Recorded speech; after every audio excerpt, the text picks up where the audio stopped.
I am Sienna Archer, 32 years old. 4 days ago, my mother called to tell me I wasn't welcome at Thanksgiving. You'll only make things tense, Sienna. Derek's bringing his investors. We can't afford distractions. She said it the way she'd say no to a telemarketer. Polite, final. Like I was a minor inconvenience she'd already forgotten by the time she hung up. So I spent Thanksgiving alone in my one-bedroom apartment in Austin, Texas, eating pad thai from a takeout box, while my family carved turkey in their River Oaks mansion in Houston. At exactly 9:14 p.m., my phone lit up. My brother Derek. His voice was barely a whisper. Sienna. What the hell did you do? Mom just saw the article. Dad's locked himself in his office. The investors are calling. Everyone is calling. What did you do? What he was talking about. My company, Helios Biotech, had just been acquired by Pfizer for $1.8 billion. The announcement went live on Bloomberg at 9 p.m. Central, time to the minute. But the money wasn't the part that made Derek's hands shake. It was the Wall Street Journal profile that published alongside it. A profile where I laid out, with receipts, 3 years of emails, lab notebooks, and recordings proving my brother had stolen my research and pitched it to pharmaceutical investors as his own. Before I tell you what happened that night, let me take you back to where this started. The Archer family wasn't just rich. We were Houston rich. Oil money that had pivoted into pharmaceuticals in the 1990s, when my grandfather saw the future before anyone else did. Archer Pharmaceuticals. You've probably seen the name on the side of buildings at MD Anderson, on donor plaques at Rice University, on the kind of charitable foundations that exist mostly so wealthy people can feel good at galas. My brother Derek was the golden child. 4 years older. Built like he belonged on a campaign poster. Jaw like a movie star.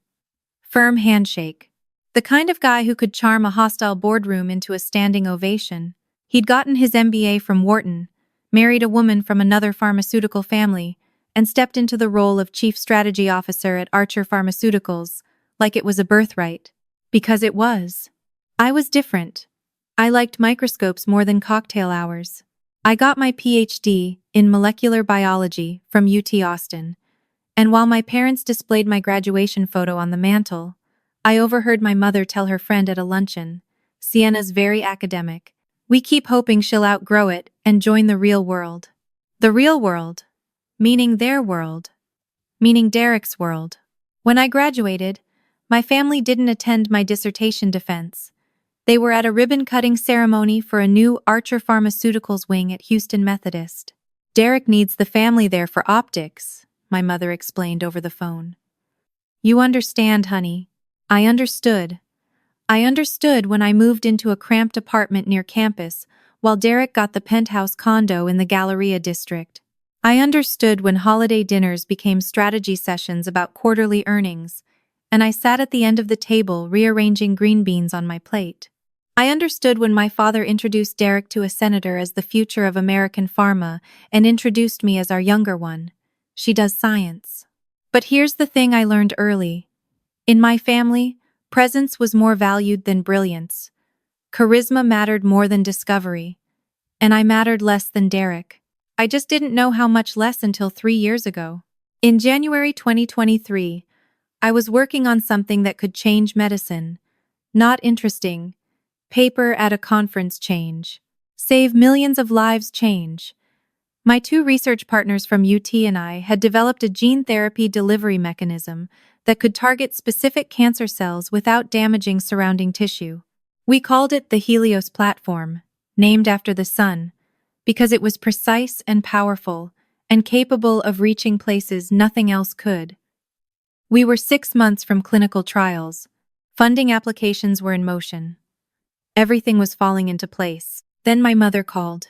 Sienna, we need to discuss Derek. Her voice had that edge, the one that meant this was a command disguised as a conversation. Archer Pharmaceuticals is losing market share. Your brother needs support. You have a background in biotech. You should be helping. I explained that I was in the middle of critical research, that my startup was at a delicate stage. Startup? She said the word like she'd found something unpleasant on her shoe. Sienna. Startups fail. You have a family company that employs 3,000 people. Derek needs his sister behind him. Instead, you're playing with test tubes in some rented lab. The implication was the same as always. My work was a hobby. Derek's was legacy. But I'd learned something in graduate school that my mother never understood. Document everything. Protect your intellectual property before someone else decides it belongs to them. So before I agreed to anything, I met with Rachel Torres, an IP attorney who specialized in biotech patents. We sat in a coffee shop on South Congress, my laptop between us, and she walked me through the filings. If anyone ever tries to claim your research, Rachel said, sliding the patent application across the table, you'll have a paper trail carved in stone. Timestamps, lab notebooks, everything. I filed the provisional patent on January 22, 2023. Every molecular design, every delivery mechanism, every test result. Legally mine. I didn't plan to need it. I just wanted insurance. I agreed to consult for Derek. Family obligation, my mother called it. I drove to the Archer Pharmaceuticals campus in the Texas Medical Center. Glass and steel. Our family name in chrome letters above the entrance. Derek's corner office on the 8th floor had a view of Herman Park, walls lined with framed magazine covers, and a portrait of our grandfather. Sienna. He hugged me like we were close. We weren't. I really appreciate you doing this. It means the world. I walked him through some high-level concepts about gene therapy applications in oncology. Nothing proprietary. Nothing from the Helios platform specifically. Just enough to show him where the industry was headed. He took notes on his iPad, nodding along. This is incredible, he said. This is exactly the edge we need. 3 weeks later, he invited me to a pitch meeting with a venture capital group from Dallas. I sat in the back of the conference room, mahogany table, oil paintings on the walls, floor-to-ceiling windows overlooking the medical center, while Derek presented my ideas, my research framework, my terminology, to a room full of investors. Archer Pharmaceuticals is developing a proprietary gene therapy delivery platform, he said, clicking through slides I'd never approved. We're positioned to lead the next revolution in targeted cancer treatment. One of the investors glanced at me. Who's that? Derek didn't hesitate. That's my sister, Sienna. She's been helping with some of the early-stage research. Helping. Like I was his lab assistant. After the meeting, Derek handed me a document. Standard consulting agreement, he said. Protects the company. Protects you. You understand. I read it. Consulting agreement covering all proprietary information related to Archer Pharmaceuticals. This protects me too? I asked. Of course, he smiled. We're family, Sienna. We protect each other. I signed it. Because I still believed that meant something. Easter 2024. My parents' house in River Oaks looked like something out of a magazine. Long dining table, heirloom silver, fresh peonies in crystal vases, 20 guests including a state representative and 2 hospital CEOs. My mother seated me between my father's golf partner and his wife, who spent the entire first course telling me about her interior decorator. When the main course arrived, my mother stood. Most of you know my son Derek. She beamed, radiant in cream silk. Chief Strategy Officer at Archer Pharmaceuticals. We're so proud of the partnerships he's building. Applause. Derek raised his glass, practiced humility. And this is our daughter Sienna. My mother's voice shifted, still pleasant but thinner. Sienna works in research. She's very smart, but she's not much for socializing. A few polite nods. One of the guests, a silver-haired oncologist, leaned forward. Research? What field? I opened my mouth, but Derek cut in. Sienna's still finding her niche, he said with a light laugh. She's brilliant in the lab, but you know. He made a vague gesture toward me. Not her element out here. Polite laughter around the table. I stared at my plate. After dinner, my mother cornered me in the kitchen. Sienna, I know you don't mean to, But you make people uncomfortable. You barely spoke. I didn't get a chance to speak. I'm not criticizing, honey. I'm coaching. People want warmth. They want energy. You're so. She waved her hand like she was searching for a word that wouldn't sting. Heavy. I left before dessert. In August 2024, Derek called. Emergency, he said. I drove to Houston on a Wednesday. His assistant waved me through. Derek was standing at his window, staring out at the skyline. He turned when I walked in. His expression was different. Tight. Desperate. We need the full Helios data, Sienna. I blinked. Excuse me? The gene therapy platform. The delivery mechanism. All of it. Archer Pharma is hemorrhaging. We lost 2 major contracts last quarter. This could save the company. Derek, that's not Archer's work. That's my startup. My research. My patent. Your patent? He laughed, but there was panic underneath. Sienna, you've been consulting for us. You signed an agreement. Anything you developed while working with us? That's not how consulting agreements work. Don't tell me how they work. His voice turned cold. I'm trying to save our family's legacy. Do you even care about that? Before I could answer, the door opened. My mother walked in, heels on marble. She must have been waiting in the next room. Sienna. She sat in one of Derek's leather chairs, crossed her legs. Your brother is right. You have an obligation. The consulting agreement covers Archer's existing proprietary information, I said slowly. It doesn't cover my independent research. Independent research that you developed while consulting for us, Derek shot back. That's a conflict of interest. My mother's eyes were ice. Sienna, don't make this a legal matter. Families don't sue families. Give Derek the data, and we'll put this behind us. I looked at both of them, my brother, my mother, both staring at me like I was the obstacle. No, I said. Derek's face went red. Be careful, Sienna. You don't want to make this ugly. I left. But not before I pressed record on my phone in my pocket. Texas is a one-party consent state. After that meeting, the invitation stopped. No call. No dramatic confrontation.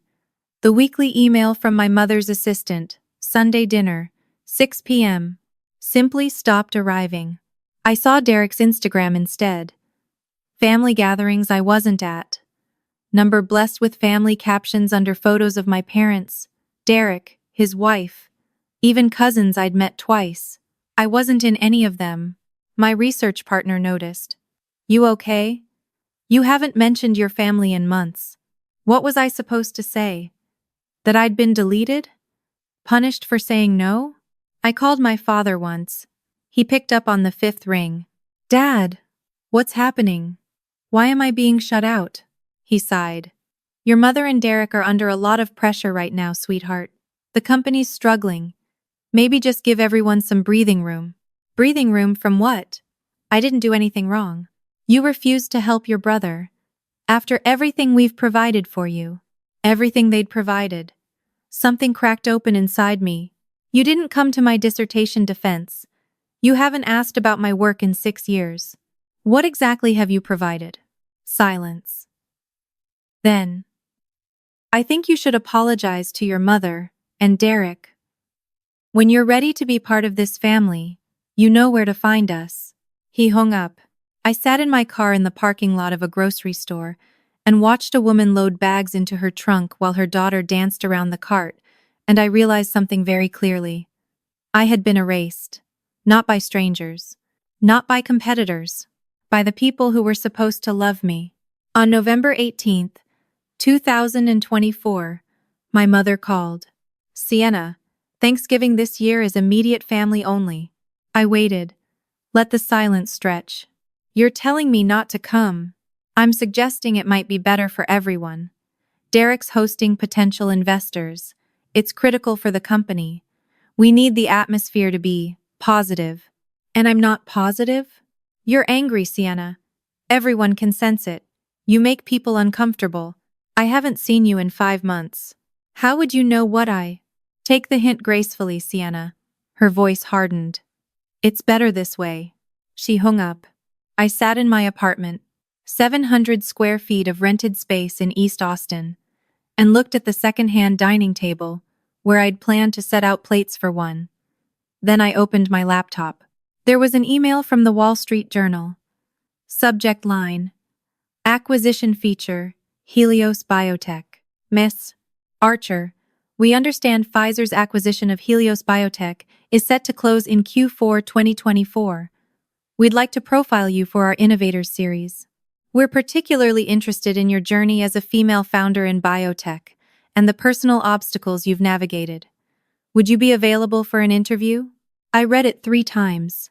Then I hit reply, yes. And I have a story you're going to want to hear.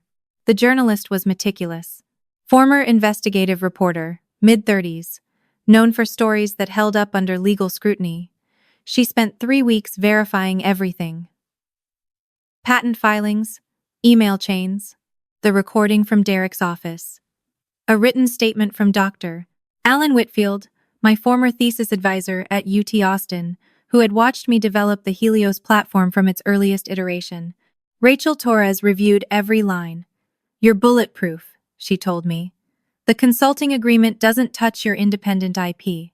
Everything you're revealing is documented and time-stamped. They can't lay a finger on you. I timed the article to publish at 9 p.m. Central on Thanksgiving night. The same hour my family would be clearing the dinner plates and moving to the living room for after-dinner drinks. November 28, 2024. Thanksgiving, 8:47 p.m. I sat on my couch in the dark, laptop open, phone in my hand. Derek's Instagram story. The mansion glowing with warm light, string lights across the patio. My mother in emerald green, laughing with a woman I recognized from the society pages. My father in a blazer, shaking hands with men in expensive watches. Derek at the center, charming, confident, raising a glass. No one noticed I wasn't there. No one asked. I watched the clock on my laptop. 8:58. 8:59. I refreshed Bloomberg. The acquisition announcement loaded. Pfizer acquires Helios Biotech for $1.8 billion. Founder Sienna Archer becomes one of biotech's youngest billionaires. I refreshed the Wall Street Journal. The profile went live. My photo, professional headshot, serious expression. Headline in bold: The billionaire they tried to erase. How Sienna Archer built a biotech empire while her family stole her work. My phone was silent for maybe 45 seconds. Then it erupted. Text messages, emails, Twitter notifications, numbers I didn't recognize. Journalists, former colleagues, people from UT I hadn't spoken to in years. Rachel Torres. You're legally clear. Don't talk to anyone without calling me first. Dr. Whitfield. Sienna, I've never been prouder of a student. Call me when you're ready. My co-founder. Holy shit. CNN just called the office. What do we do? I sat in the silence of my apartment, hands shaking, and thought about my family 90 minutes west on I-10. Thought about the exact moment someone at that dinner table would check their phone. My phone rang. Derek.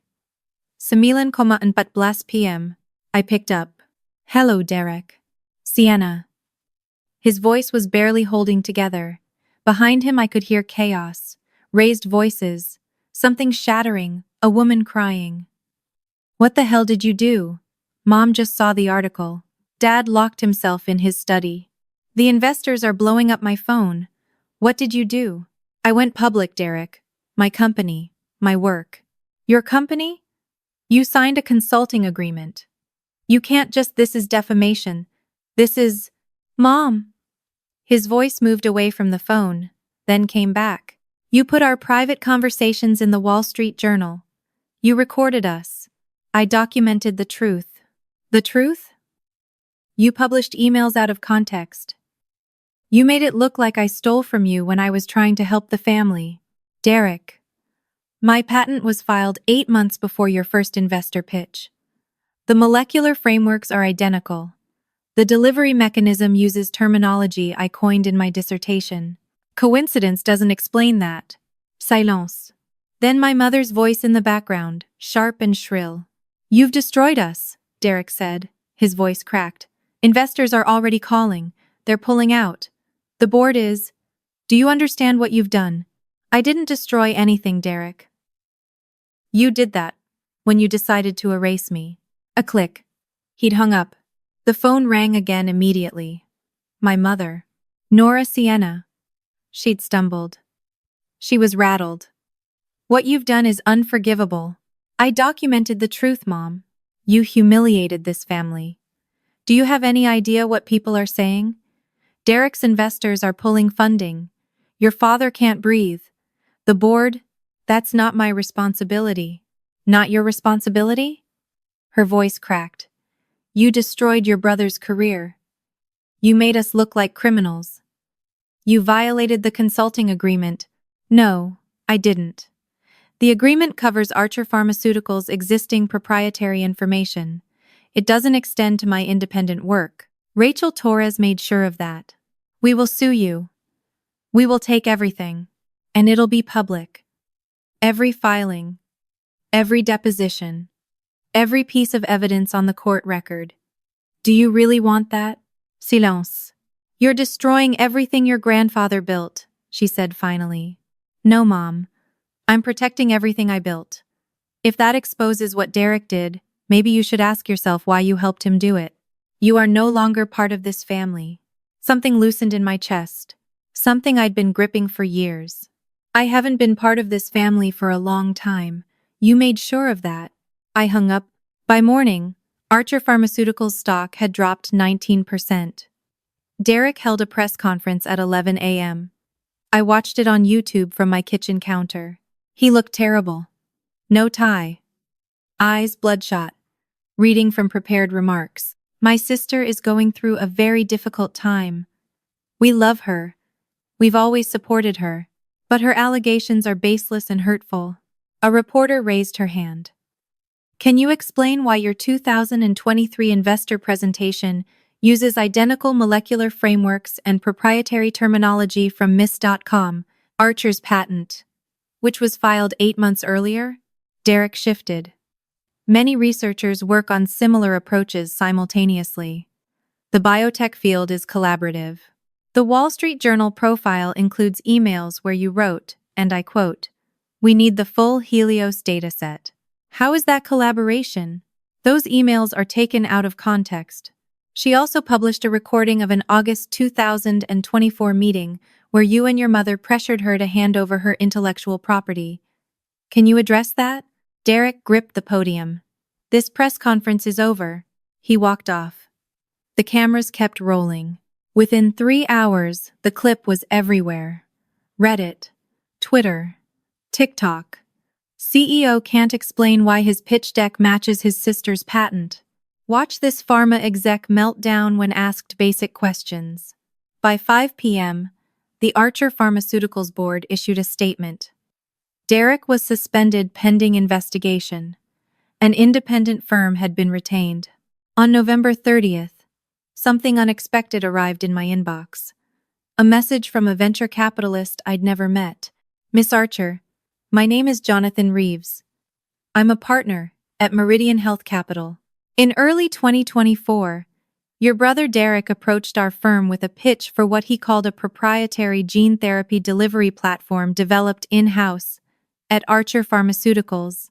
We passed because the science didn't match their core competency. After reading the WSJ profile, I believe it was your work. He'd attached a PDF. The pitch deck Derek had sent them. I opened it. Archer Pharmaceuticals logo on the cover. Next Generation Targeted Gene Therapy Platform, dated March 2024. I scrolled to slide 4. Core technology. It was my Helios platform. Not similar. Not inspired by. Identical. The molecular architecture I'd spent 3 years developing. The delivery pathway I'd designed. Even the specific phrase helical precision targeting. Something I'd coined in my second year of research. He'd copied it word for word and tried to sell it to outside investors. I forwarded the email to Rachel Torres. She called within minutes. Sienna, this isn't just internal misuse. He tried to sell your IP to a third party. That's fraud. What do I do? Do you want to press criminal charges? I thought about it. About Derek already suspended. Already losing everything. No. But I want the journal to have it. The follow-up article ran that afternoon.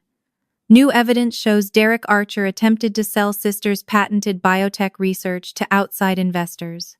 Side-by-side comparisons with my patent filing. Analysis from independent IP attorneys. I closed my laptop. The truth was doing work I no longer needed to do myself. December 2nd. My father called. I let it ring 4 times before I answered. Sienna. His voice sounded old. Can we talk? We're talking. I mean really talk. He took a shaky breath. I owe you an apology. I said nothing. Waited. I knew, he said. I knew something wasn't right with Derek's presentations. I recognized your terminology, your frameworks. I suspected it was yours. He paused, and I said nothing. Why? Because I was a coward. His voice broke. Because your mother was so proud of Derek. Because the company was struggling, and I told myself, if we could just get through one more quarter, everything would sort itself out. I told myself you'd be fine, that you were strong enough to handle it. I wasn't fine, Dad. I know. God, Sienna, I know. I watched them push you out. I watched your mother disinvite you from holidays. I watched Derek take credit for your work. And I didn't say a word, because saying a word would have meant standing up to your mother. And I have never in 35 years of marriage stood up to your mother. He was crying now. You're my daughter. I should have fought for you. I should have said something every single time they diminished you. I was weak and I failed you. An apology doesn't give me back those years, Dad. I know it doesn't. But I needed you to hear it. I'm proud of you. I've always been proud of you. I just didn't know how to show it without making waves. Making waves. Yes. And that's pathetic.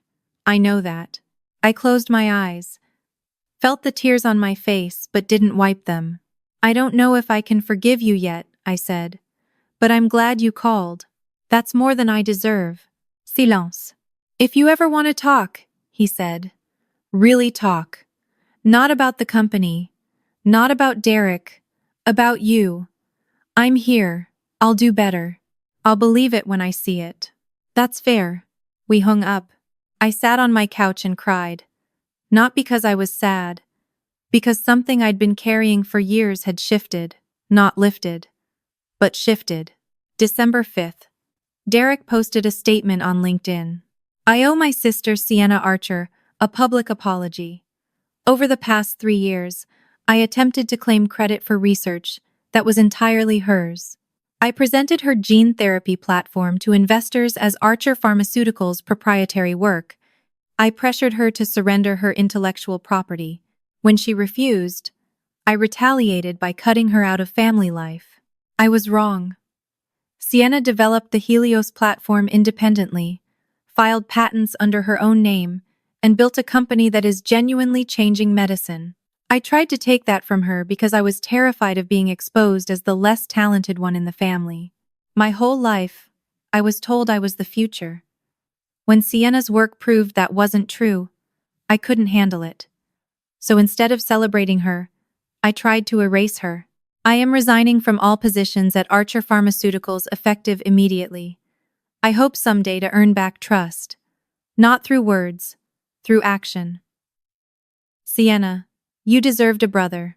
I'm sorry I wasn't one. I read it 3 times. The comments poured in. Some people said it took courage. Some said it was too little, too late. Some said he was only apologizing because he got caught. I didn't know what I felt. Not victory. Not satisfaction. Something closer to grief. For the brother I wished I'd had. For the family that could have been.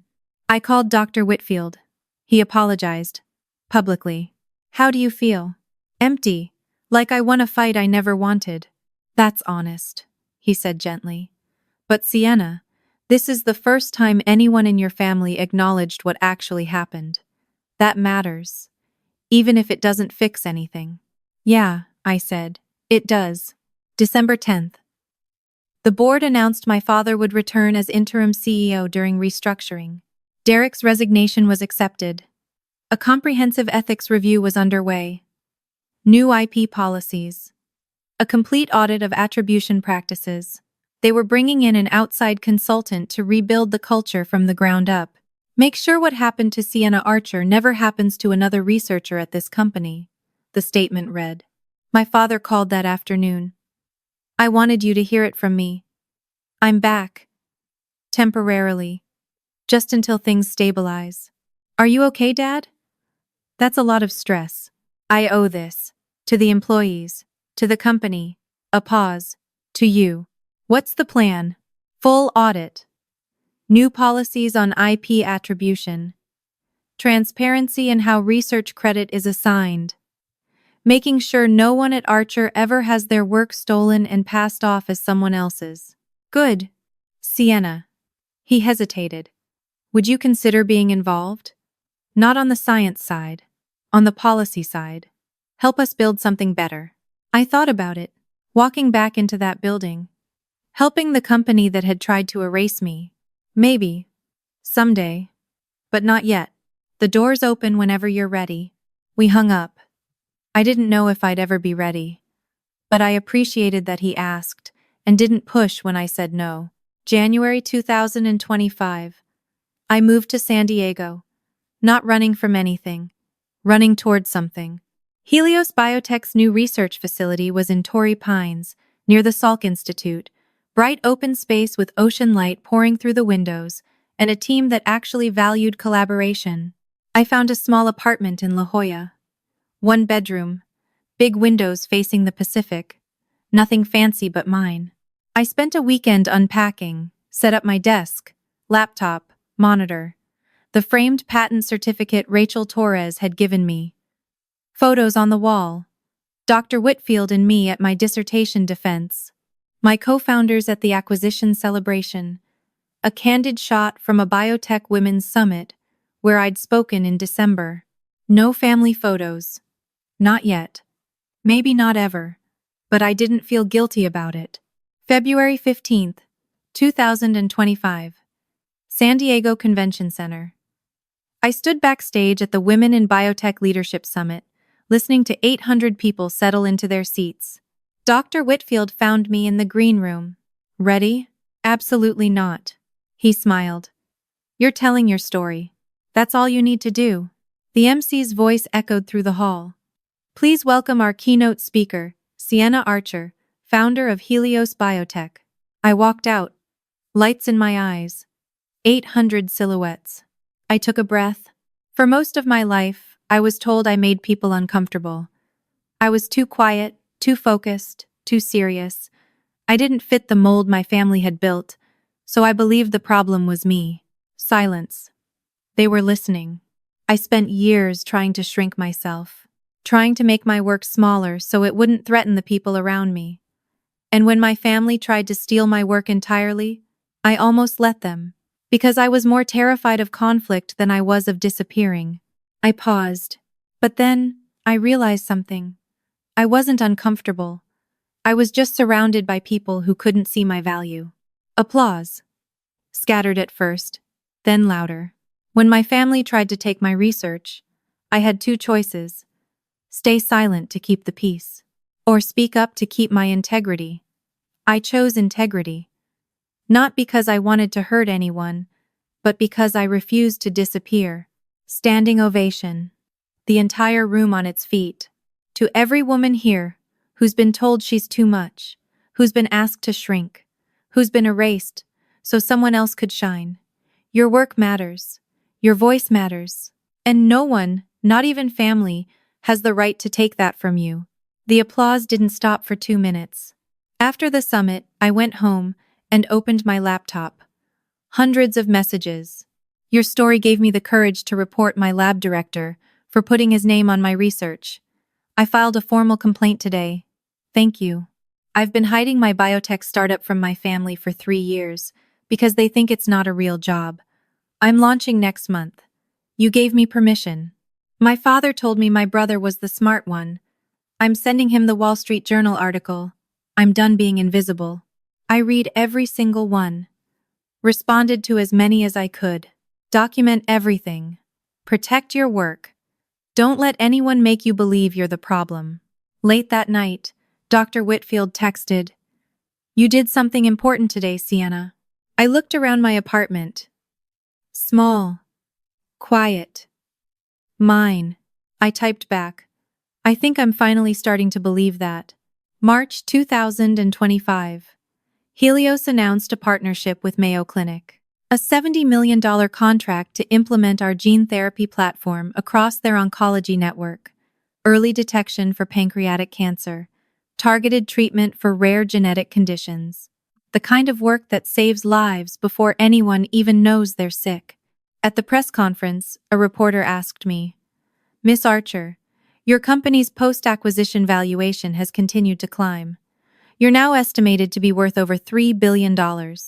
Does that vindicate your decision to go public with your family story?" "I didn't go public for vindication," I said. "I went public because staying silent was costing me my soul. The success, the money, the partnerships, that's not why I did it. But it proves something." "What's that?" "That the people who told me my work didn't matter were wrong." November 2025. Thanksgiving. 1 year since the night that changed everything. I was in my apartment in La Jolla, but I wasn't alone. My team had come over. 12 of us crammed into my living room, passing around plates and arguing about whether Die Hard is a Thanksgiving movie. Someone had brought 3 pies. Someone else brought a dog. At 8 p.m., my phone buzzed. My father. "Happy Thanksgiving, sweetheart. I love you. I'm visiting in January if you'll have me." I typed back, "I'll have you. Call before you come." At 8:30, I stepped onto my balcony. The Pacific was dark and enormous. Stars over the water. My phone buzzed again. A message from a woman I'd never met. "I'm a postdoc at Johns Hopkins. My PI has been taking credit for my research for 2 years. I stayed silent because I was scared of losing my position. After reading your story, I documented everything and filed a formal complaint last week. They launched an investigation yesterday. I don't know what happens next, but I'm not invisible anymore. Thank you." I stood on the balcony and let the ocean air fill my lungs. 1 year ago, I was alone on Thanksgiving, eating takeout in the dark while my family celebrated without me. Tonight, I was surrounded by people who saw me. Not the version they wanted, the version I am. I went inside, sat at my laptop, and opened a blank document. 1 year ago, my family told me I wasn't welcome at Thanksgiving. They said I made people uncomfortable. They said my work didn't matter. They said I was too heavy, too quiet, too much. They were wrong. Healing didn't mean reconciliation. It meant accepting that I deserved better and building a life that reflected it. I posted it online. Within minutes, comments started arriving. "You changed my life this year. I'm not invisible anymore. Thank you for teaching me that boundaries aren't selfish." I closed the laptop, rejoined my team. Someone handed me a slice of pie. This was my family now. The one I chose. So if you've made it this far, thank you for listening. People ask me all the time, "Do you regret it? Was it worth losing your family?" Here's the truth. I didn't lose my family. They lost me. They lost me when they chose reputation over relationship. When they decided my work was a hobby. When they tried to steal my research instead of celebrating it. When they uninvited me from Thanksgiving, so their investors wouldn't have to sit next to someone heavy. And yes, it was worth it. Because I spent 32 years trying to fit into a frame that was never built for me. Trying to be quieter, smaller, warmer, easier. Trying to make everyone else comfortable at the cost of my own existence. I'm done with that. If you're sitting on work that you're afraid to claim, document it, protect it, file the patents, save the emails, record the conversations, build a paper trail that speaks for itself. If you're being told you're too much or not enough, find the people who see you, They're out there, I promise. And if you ever have to choose between keeping the peace and keeping your integrity, choose integrity every single time. Because your voice matters, your work matters, and you deserve to exist fully, loudly, unapologetically. This is my story. What's yours? If this story meant something to you, please like, subscribe, and share it with someone who needs to hear it. And if you have a story about standing up, speaking out, or refusing to disappear, leave it in the comments. I read every one. Thank you for being here. I'll see you in the next one.